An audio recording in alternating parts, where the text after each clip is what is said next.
अग्निवीरों को पेंशन नहीं तो फिर जाते जाते पूर्व राष्ट्रपति रामनाथ कोविंद को छोड़ देनी चाहिए पेंशन। रिटायर होकर जाने वाले राष्ट्रपति को मिलती है इतनी पेंशन कि 10 अग्निवीरों की सैलरी भी कम है। वरुण गांधी छोड़ सकते हैं तो रामनाथ कोविंद क्यों नहीं? एपीजे अब्दुल कलाम तो सैलरी तक नहीं लेते थे।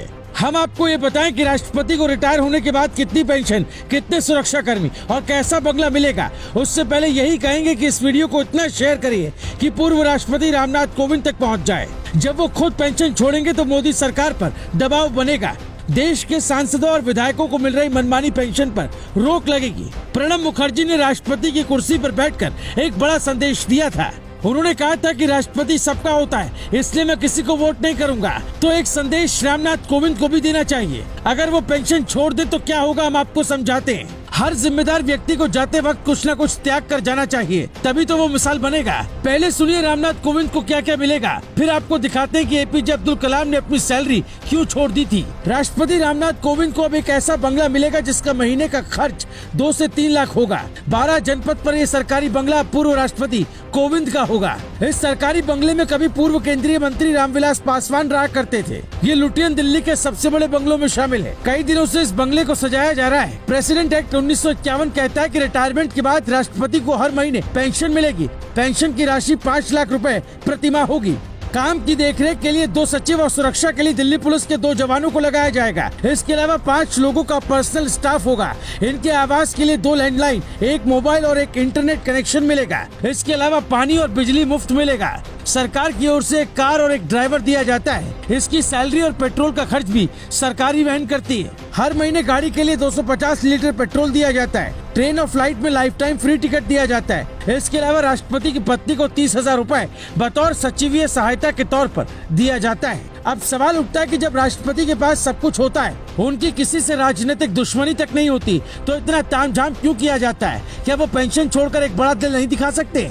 हम आपको बताते हैं कुछ अच्छी बात। ये बात तब की है जब राष्ट्रपति हुआ करते थे एपीजे अब्दुल कलाम। डॉक्टर कलाम ने कभी अपने या परिवार के लिए कुछ बचाकर नहीं रखा। एक बार परिवार राष्ट्रपति भवन में आया, कुछ दिनों तक रुका तो सरकार को 3,51,000 का चेक काट कर दे दिया था। राष्ट्रपति पद पर रहते ही उन्होंने अपनी सारी जमा पूंजी और सैलरी तक एक ट्रस्ट के नाम कर दी थी। फिर कोविंद क्यों नहीं कर सकते? उस वक्त कलाम साहब ने जो कहा था वो सुनिए।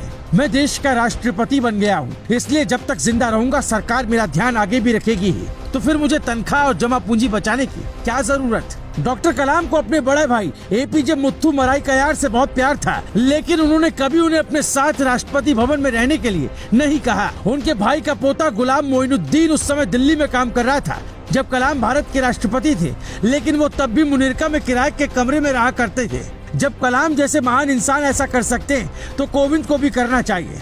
ऐसा होता है तो अग्निवीरों को हौसला मिलेगा। जो काम राष्ट्रपति और प्रधानमंत्री करते हैं वही काम सैनिक करते हैं। वो भी देश के लिए ही मर मिटते हैं। फिर देश के उच्च पद पर बैठे नेता उनके लिए अपना कुछ हिस्सा त्याग क्यों नहीं कर सकते?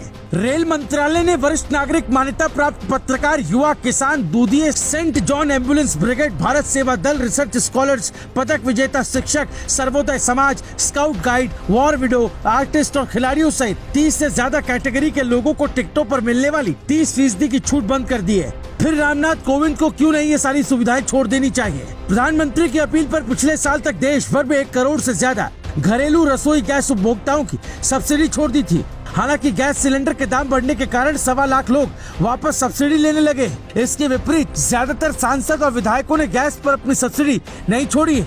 हमारे कहने का मतलब ये है कि देश में एक जैसी व्यवस्था होनी चाहिए। 30,000 महीने की नौकरी करने वाला सैनिक भी उतना ही जरूरी है जितना देश के राष्ट्रपति या प्रधानमंत्री होते हैं। इस जरूरी रिपोर्ट पर आप अपनी राय जरूर रखिएगा। Bureau report, global Bharat TV.